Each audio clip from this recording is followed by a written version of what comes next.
G'day guys, Josh Power here with this week's fishing report. Let's have a look at what's biting around the Fraser Coast. A noticeable drop in temperature, particularly in the mornings and evenings, has seen schools of snapper start to filter into the inshore reefs throughout the bay.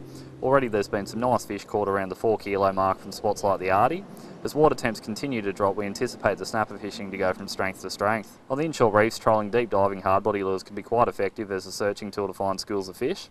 Soft plastics and micro jigs are also deadly on squire and snapper and can also be fished on relatively light tackle. If you'd rather soak a bait, float lining is often a better option than the old paternoster rig and allows you to cover the whole water column. Take the time to rig your baits properly to make them look as natural as possible and avoid any spiralling action when you feed them out. When the weather allows to push wider, spots like the 25 fathom hole and southern gutters are likely spots to start looking for a feeder snapper, particularly in the low light periods. We can only hope as winter approaches that the sharks start to taper off, as they've been a menace of late.